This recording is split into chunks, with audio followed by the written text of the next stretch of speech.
ସୁନ୍ଦରବନ ଜଙ୍ଗଲରେ ମିନୁ ତା ସ୍ୱାମୀ ସୋନୁ ସହ ରହୁଥିଲା। ସୋନୁ ଦୁଇଟି ଛେଳି ରଖିଥିଲା। ସେଇ ଜଙ୍ଗଲରେ ରାତି ହେବା ପରେ ଗୋଟିଏ ଡାହାଣୀ ଆସୁଥିଲା। ଆଉ ଯାହା ଘର ବାହାରେ ଛେଳି ଦେଖୁଥିଲା ସେ ତାକୁ ନେଇ ଜଙ୍ଗଲ ଭିତରକୁ ଯାଉଥିଲା। ଆଉ ତାକୁ ମାରି ବହୁତ ମଜା କରି ଖାଉଥିଲା। ଏମିତି ଗୋଟିଏ ଦିନ ସେହି ଡାହାଣୀ ଆସି ସୋନୁ ଘର ବାହାରୁ ଛେଳି ନେଇ ଚାଲିଗଲା। ଆଉ ତାକୁ ବହୁତ ମଜା କରି ଖାଇଦେଲା। ସକାଳୁ ଯେତେବେଳେ ସୋନୁ ତା ଘର ବାହାରକୁ ଆସିଲା, ଆରେ ମିନୁ ଜଲ୍ଦି ଜଲ୍ଦି ଆସ, ଆମର ସବୁ ସର୍ବନାଶ ହେଇଗଲା। ଆରେ କଣ ହେଲା? ଦେଖ ଆଜି ଆମର ବି କିଏ ଛେଳି ଚୋରେଇକି ନେଇଗଲା। ଇଏ କଣ ହେଉଛି ଆମ ଜଙ୍ଗଲରେ? ମୁଁ ତ କିଛି ବୁଝିପାରୁନି। ଆମର ଦୁଇଟି ଛେଳିରୁ ଗୋଟେ ଛେଳି କିଏ ଚୋରେଇକି ନେଇଗଲା। ମୁଁ ବି କିଛି ବୁଝିପାରୁନି। ଜଙ୍ଗଲକୁ କୋଉ ଅଜଣା ପକ୍ଷୀ ଆସିଛି ନା କଣ ଯିଏ ଛେଳି ସବୁ ଚୋରେଇକି ନେଇଯାଉଛି। ଏମିତି କିଛି ଦିନ ବିତିଯାଏ। ଗୋଟିଏ ଦିନ ସୋନୁ ଆଉ ବଣ୍ଟି ଜଙ୍ଗଲ ବଜାରକୁ ଯାଉଥିଲେ। ସେମାନେ ଦେଖିଲେ ଗୋଟିଏ ମହିଳା ପକ୍ଷୀ ଜଙ୍ଗଲ ମଝିରେ ଗୋଟିଏ ମାଂସ ଦୋକାନ ଦେଇଛି। ଆରେ ସୋନୁ ଦେଖେ, ଆମ ଜଙ୍ଗଲରେ ଗୋଟିଏ ନୂଆ ମାଂସ ଦୋକାନ ହେଇଛି। ଏ ପକ୍ଷୀକୁ ତ ମୁଁ ଆଗରୁ କେବେ ବି ଆମ ଜଙ୍ଗଲରେ ଦେଖିନି। ଆଉ ଏ ଜଙ୍ଗଲରେ ଯିଏ ମାଂସ ଦୋକାନ ଦେଇଛି ସେ ତ ତୋଠୁ ଛେଳି ନେଇ ମାଂସ ବିକୁଛି। ତାହେଲେ ଇଏ କୋଉଠୁ ଛେଳି ଆଣୁଛି? ଇଏ କଣ ତୋଠୁ ଛେଳି ନଉଛି? ନା ବଣ୍ଟି ଭାଇ, ମୁଁ ତ ୟାକୁ ଆଗରୁ କେବେ ବି ଦେଖିନି।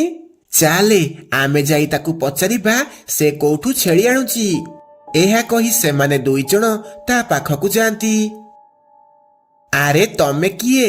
ତମେ କୋଉଠୁ ଛେଳି ଆଣିକି ମାଂସ ବିକୁଛ? ମୁଁ ତ ତମକୁ ଆଗରୁ କେବେ ବି ଆମ ଜଙ୍ଗଲରେ ଦେଖିନି। ତମର ଏତେ କଥା ଜାଣିବା କଣ ଦରକାର? ମାଂସ କିଣିବାର ଯଦି ଇଚ୍ଛା ଅଛି କିଣ, ନହେଲେ ଏଠୁ ଯାଅ।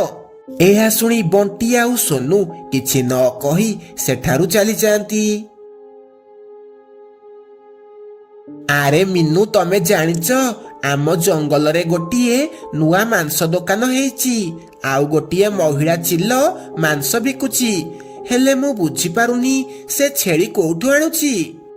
ଆରେ ସୋନୁ, ଇଏ ଆଉ ସେଇ ଛେଳି ଚୋର ନୁହଁଟି ଯିଏ ଆମ ଛେଳି ଚୋରି କରୁଛି। ଆରେ ନା ନା, ଯୋଉମାନେ ଆମ ଜଙ୍ଗଲରେ ମାଂସ ବିକୁଛନ୍ତି ମୁଁ ସେମାନଙ୍କୁ ଜାଣିଛି। ଆଉ ଏ ପକ୍ଷୀକୁ ମୁଁ ପ୍ରଥମ ଥର ଆମ ଜଙ୍ଗଲରେ ଦେଖିଲି। ମୁଁ ଏ ପକ୍ଷୀକୁ ଆଗରୁ କେବେ ବି ଦେଖିନି। ସେମାନେ ଏମିତି କଥା ହେଉଥିଲା ବେଳେ ମାନୁ ସେଠାକୁ ଆସେ। ମା, ଆଜି ମୋର ମାଂସ ଖାଇବାକୁ ବହୁତ ଇଚ୍ଛା ହେଉଛି।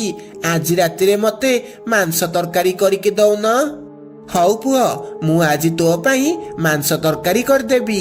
ସୋନୁ, ତମେ ଗଲ ବଜାରରୁ ମାଂସ କିଣିକି ଆଣିବ। ଆଜି ରାତିରେ ଆମେ ମାଂସ ତରକାରୀ ଖାଇବା। ତାପରେ ସୋନୁ ବଜାରକୁ ମାଂସ ଆଣିବାକୁ ଗଲା। ସେଠି ଯାଇ ଦେଖିଲା ବଜାର ପୁରା ବନ୍ଦ ଅଛି। କୌଣସି ବି ଦୋକାନ ଖୋଲା ନାହିଁ। ଆରେ ଏଠି ତ କଣ କିଛି ବି ଦୋକାନ ଖୋଲା ନାହିଁ। ଯାଉଛି ଦେଖିବି ସେ ନୂଆ ମହିଳା ପକ୍ଷୀ ଦୋକାନ ଖୋଲିଛି କି ନାହିଁ। ଏହା କହି ସୋନୁ ସେହି ମହିଳା ପକ୍ଷୀ ଦୋକାନ ପାଖକୁ ଯାଏ। ସେଠି ଯାଇ ସେ ଦେଖେ ଦୋକାନ ବନ୍ଦ ଅଛି। କିନ୍ତୁ ଦୋକାନ ଭିତରୁ କିଛି ଗୋଟେ ଲାଇଟ୍ ଦେଖାଯାଉଛି। ଆରେ ଦୋକାନ ତ ବନ୍ଦ ଅଛି, ତାହେଲେ ଲାଇଟ୍ କଣ ଦେଖାଯାଉଛି? ଯାଉଛି ଝରକା ପଟେ ଦେଖିବି ଘଟଣା କଣ। ସେ ଯେମିତି ଝରକା ପାଖକୁ ଯାଏ ସେ ଦେଖେ ସେହି ମହିଳା ପକ୍ଷୀ ସାଙ୍ଗେ ସାଙ୍ଗେ ଗୋଟେ ଡାହାଣୀ ହେଇଗଲା। ଆଉ ଗୋଟେ ଛେଳିକୁ ମାରି ଚୋବେଇ ଚୋବେଇ ଖାଇଲା। ଆରେ ବା, ଏ ଛେଳିଟା କେତେ ସ୍ୱାଦିଷ୍ଟ ଲାଗୁଛି। ଯାଉଛି ଆଉ ଗୋଟେ ଛେଳି ଚୋରେଇକି ଆଣିବି। ଆଉ ତାକୁ ମାରି ଖାଇବି।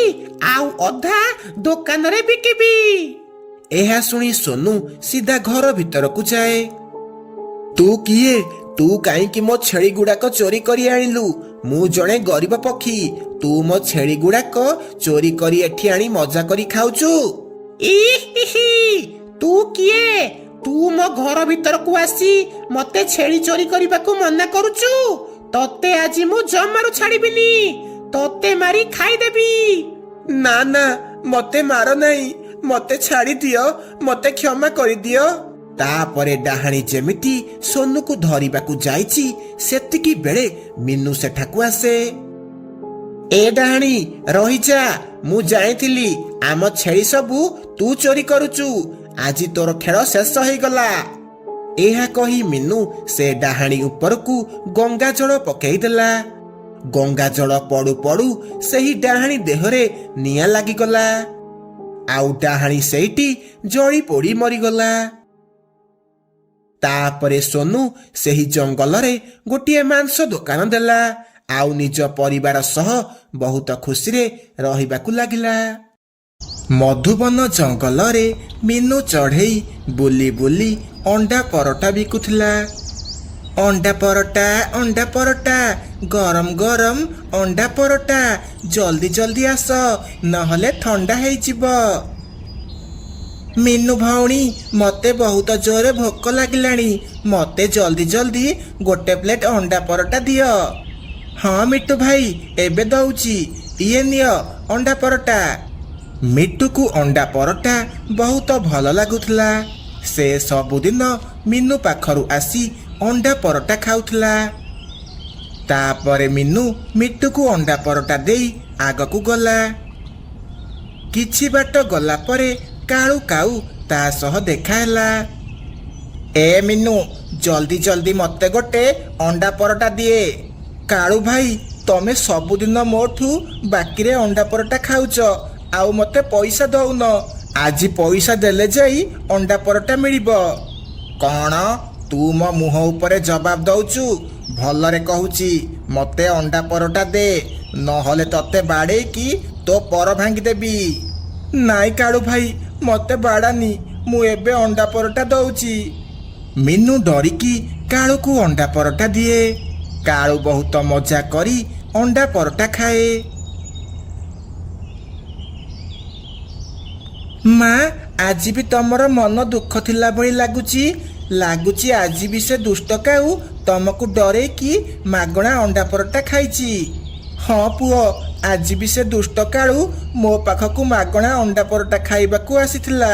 ମୁଁ ଯେମିତି ତାକୁ ମାଗଣା ଦେବାକୁ ମନା କଲି, ସେ ମତେ ମାରିବାକୁ କହିଲା। ମା, ଏମିତି ଦୁଷ୍ଟ ପକ୍ଷୀ ସହ ଲଢ଼େଇ କରିକି କିଛି ଲାଭ ନାହିଁ। ହଁ ପୁଅ, ସେଥିପାଇଁ ତ ମୁଁ ତାକୁ ମାଗଣାରେ ଅଣ୍ଡା ପରଟା ଦେଇଦେଲି। ତା ପରଦିନ ମିନୁ ପୁଣି ଥରେ ତା ଠେଲା ଗାଡ଼ି ଧରି ଅଣ୍ଡା ପରଟା ବିକିବାକୁ ଚାଲିଯାଏ। ପିଣ୍ଟୁ, ଆଜି ଚାଲେ ମୋ ସହ, ଆଜି ମୁଁ ତତେ ମାଗଣାରେ ଅଣ୍ଡା ପରଟା ଖୁଆଇବି। ଆରେ କାଳୁ, ଫ୍ରିରେ ଆମକୁ କିଏ ଅଣ୍ଡା ପରଟା ଦବ? ତୁ କାହିଁକି ସେ କଥା ଭାବୁଛୁ? ତୁ ଚାଲେ ମୋ ସହ, ତୁ ଯେତେ ଅଣ୍ଡା ପରଟା ଖାଇବୁ ମୁଁ ତତେ ଖୁଆଇବି। କାଳୁ ତା ସାଙ୍ଗ ପିଣ୍ଟୁ ସହ ମିନୁ ପାଖକୁ ଯିବାକୁ ଲାଗେ। ମିନୁ, ମତେ ବହୁତ ଜୋରେ ଭୋକ କଲାଣି, ମତେ ଅଣ୍ଡା ପରଟା ଦେ। ସେତିକି ବେଳେ କାଳୁ ତା ସାଙ୍ଗ ସହ ସେଠାକୁ ଆସେ। ଏ ମିନୁ, ଜଲ୍ଦି ଜଲ୍ଦି ଦିଟା ଅଣ୍ଡା ପରଟା ଲଗା, ଆମକୁ ବହୁତ ଜୋରେ ଭୋକ କଲାଣି। କାଳୁ ଭାଇ, ବଣ୍ଟି ଭାଇ ପ୍ରଥମେ ଅଣ୍ଡା ପରଟା ମାଗିଛନ୍ତି, ମୁଁ ପ୍ରଥମେ ତାଙ୍କୁ ଅଣ୍ଡା ପରଟା ଦେବି। ଆବେ ଏ ବଣ୍ଟି, ଜଲ୍ଦି ପଳା ଏଠୁ, ନହେଲେ ଏମିତି ବାଡ଼େଇବି ତୋ ଅଣ୍ଡା ପରଟା ଖାଇବା ଛାଡ଼ିଯିବ। ମୁଁ ତୋ ସହ ଝଗଡ଼ା କରିବାକୁ ଚାହୁଁନି। ଏହା କହି ବଣ୍ଟି ସେଠାରୁ ଦୌଡ଼ିକି ପଳେଇଲା। ମିନୁ, ଜଲ୍ଦି ଦେ, ଜଲ୍ଦି ଜଲ୍ଦି। କାଳୁ, ମତେ ଅଣ୍ଡା ପରଟା ଦେଖିକି ବହୁତ ଜୋରେ ଭୋକ ଲାଗିଲାଣି। କାଳୁ ଭାଇ, ତମର ଏ ସାଙ୍ଗ ବି କ'ଣ ମାଗଣା ଅଣ୍ଡା ପରଟା ଖାଇବ? ଆଉ କ'ଣ, ସେ ମୋ ସାଙ୍ଗରେ ଆସିଛି ମାନେ ସେ ବି ମୋ ସହ ଖାଇବ। ଜଲ୍ଦି ଅଣ୍ଡା ପରଟା ଦେ, ନହେଲେ ଦୁଇ ଜଣ ମିଶିକି ତତେ ବହୁତ ବାଡ଼େଇବୁ। ନାଇଁ କାଳୁ ଭାଇ, ମତେ ମାର ନାହିଁ, ମୁଁ ତମକୁ ଏବେ ଅଣ୍ଡା ପରଟା ଦଉଛି। ତାପରେ କାଳୁ ଆଉ ତା ସାଙ୍ଗ ମିନୁ ଚଢ଼େଇଠୁ ମାଗଣା ଅଣ୍ଡା ପରଟା ଖାଆନ୍ତି ଆଉ ସେଠାରୁ ଚାଲିଯାଆନ୍ତି। ମିଟୁ ଭାଇ, ମୁଁ ଆଉ କ'ଣ କରିବି? ସେ କାଳୁ ଆଜି ତା ସାଙ୍ଗକୁ ନେଇକି ଆସିଥିଲା ଫ୍ରିରେ ଅଣ୍ଡା ପରଟା ଖାଇବାକୁ। ଆରେ ମିନୁ, ସେ କାଳୁ ଆମଠୁ ବଡ଼ ଆଉ ବହୁତ ଶକ୍ତିଶାଳୀ। ଆମକୁ କିଛି ମୁଣ୍ଡ ଖଟେଇକି ତାକୁ ମଜା ଚଖେଇବାକୁ ପଡ଼ିବ। ମିଟୁ ଭାଇ, ତମେ ହିଁ ମତେ କିଛି ଆଇଡିଆ ଦିଅ, ଯାହାଦ୍ୱାରା ମୁଁ ସେ କାଳୁକୁ ଭଲ ମଜା ଶିଖେଇ ପାରିବି।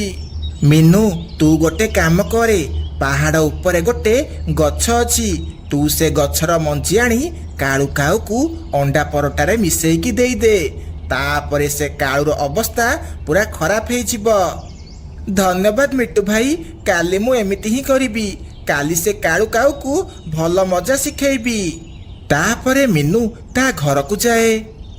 ଆରେ ମାନୁ, ମିଟୁ ଭାଇ ଗୋଟେ ଭଲ ଆଇଡିଆ ଦେଇଛନ୍ତି, ଯାହାଦ୍ୱାରା ସେ କାଳୁ କାଉକୁ ଭଲ ମଜା ଶିଖେଇବି। ତାପରେ ମିନୁ ତା ପୁଅକୁ ସବୁ କଥା କୁହେ।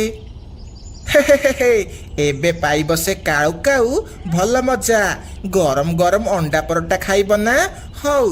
ତା ପରଦିନ ମିନୁ ସିଧା ପାହାଡ଼ ଉପରକୁ ଯାଏ, ଆଉ ମିଟୁ କହିଥିବା ଗଛରୁ ସେହି ମଞ୍ଜି ଆଣେ।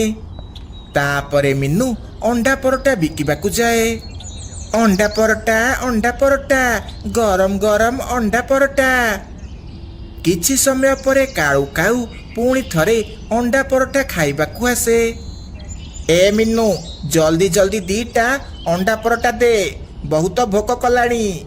ହଁ କାଳୁ ଭାଇ, ତମେ ବ୍ୟସ୍ତ ହୁଅନି, ମୁଁ ଏବେ ଦଉଛି। ମିନୁ ତାପରେ ଅଣ୍ଡା ପରଟାରେ ସେ ପେଟ କାଟିବା ମଞ୍ଜି ପକେଇ ଦିଏ, ଆଉ କାଳୁ କାଉକୁ ଖାଇବାକୁ ଦେଇଦିଏ। ହେ ବୋଉ, ମୋ ପେଟ ଲୋ, ମୋ ପେଟ କେତେ ଜୋରେ କାଟିଲାଣି। ହେ ବୋଉଲୋ, ମୋ ପେଟ। ଏହା କହି କାଳୁ କାଉ ଇଆଡ଼େ ସିଆଡ଼େ ଯିବାକୁ ଲାଗେ। କିଛି ସମୟ ପରେ ସେ ଗୋଟେ ଜାଗାରେ ପଡ଼ିଯାଏ। ହେ ବୋଉ, ଆଉ କେବେ ବି ଅଣ୍ଡା ପରଟା ଖାଇବେନି ଲୋ। ଏମିତି କାଳୁକୁ ତା ଭୁଲର ଫଳ ମିଳିଯାଏ। ସାଙ୍ଗମାନେ, ଆଜିର ପ୍ରଶ୍ନ ହେଲା, କାଳୁ କାଉ କାହା ସହ ଅଣ୍ଡା ପରଟା ଖାଇବାକୁ ଆସିଥାଏ? ଉତ୍ତର ଆମକୁ ତଳେ କମେଣ୍ଟରେ କୁହନ୍ତୁ। ଧନ୍ୟବାଦ।